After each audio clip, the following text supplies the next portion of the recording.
Okay, so we want to put group data in a frequency table, and I want it to be grouped. All right. So first things first, we need to determine our class width.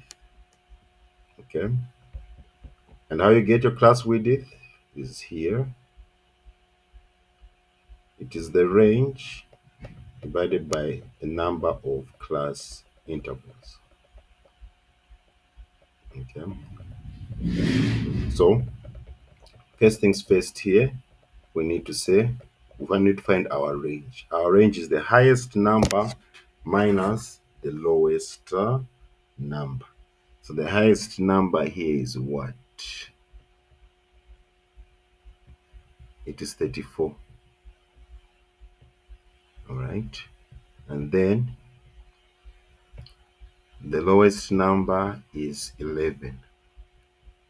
All right. So we say, okay, what is our range? We're going to say 34 minus 11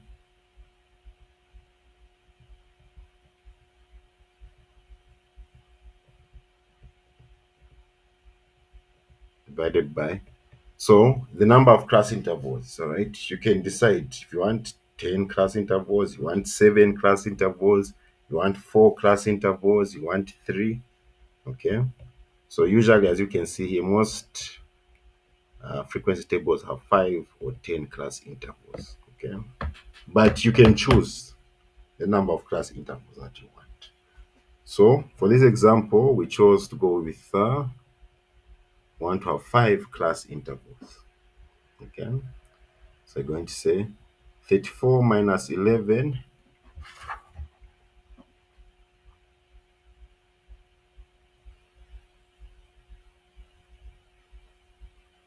that is 23. 23 divided by 5, you get 4.6, okay? So now, you want a class width with a whole number, all right? So we use a class width of 5, okay? So since our lowest number is 10, so we can, not 10, it's 11. So we can put our first class 10 to 14. Now, colleagues, notice our class width is 5, but I put 10 to 14, not 10 to 15. Okay, because we count, if you count like this, 10, 11, 12, 13, 14. You've got 5 numbers, okay? You count 10, this is one number, 11, 2, 12, 3, 13, 4, 14, 5. So we have a class width of 5. Then you go to the next class. Okay, you start from 15 to 19. All right. So there are 5 numbers: 15, 16, 17, 18, 19. All right. Then the next one, 20 to 24. Okay, again, 5 numbers: 20, 21, 22, 23, 24, 25. Yes. That's how you make your classes, your class intervals. All right. Then you start looking for the numbers now. Numbers which are between 10, including 10 and 14.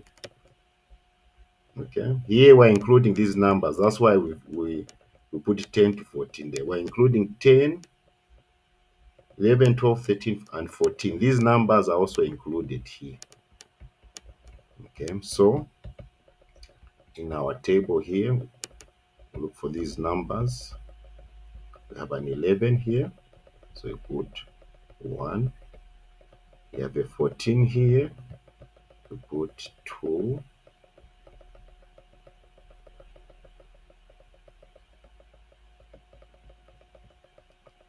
We have a 13 here.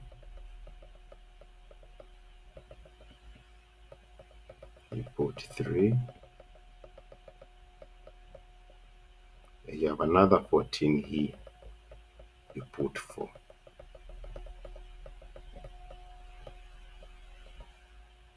All right. Then now you look for numbers 15 to 19. Remember, we're including these numbers 15 and 19 in this interval here. Okay. So we have a 15 here, you put 1. You have a 15 here, you put 2. You have a 19 here, you put 3. You have an 18 here, you put 4.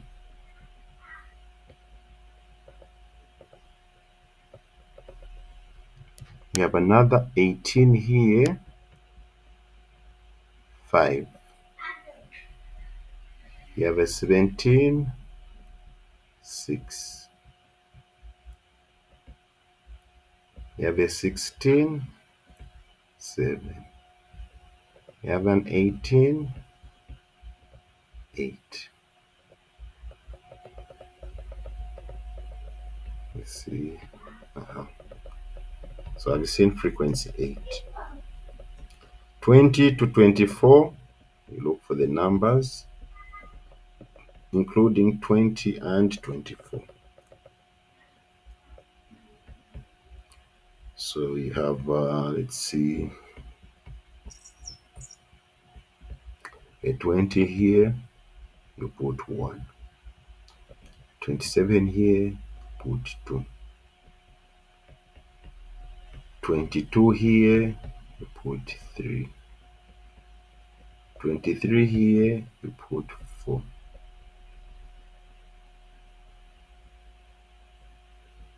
22 here, you put 5. Oh, wait a minute, this 27 here wasn't counted here. This 27 is not between 20 and 24. We have a 21 here. So that makes 1, 2, 3, 4, 5. Yes, so there are 5 numbers. Frequency here, 5.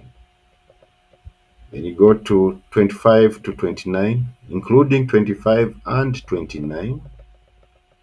Okay, so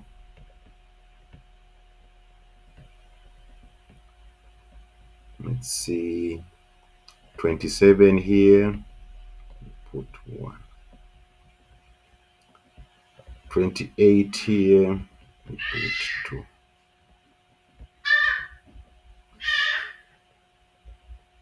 And then 30 to 34, we put 1.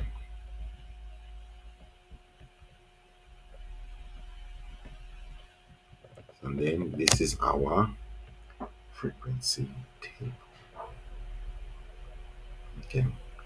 So a recap of what you do, all right, you need to first approximate your class width, all right. The class width is just the range, the highest number minus the smallest number, divided by the number of class intervals that you want, okay. So if you want 4 class intervals, you divide by 4. If you want 3 class intervals, divide by 3, okay. But mostly in questions, you either use 5 or 10 class intervals. Once you get the class width, like in this case here, it was 4.6, so we rounded it off to 5. Then now you can start making your class intervals. Okay. Our lowest number was 11, that's why we started with 10 here. Okay, then you're going to count 10, 11, 12, 13, 14. That is 5 numbers. So say 10 to 14. Okay, because we're including these numbers in here.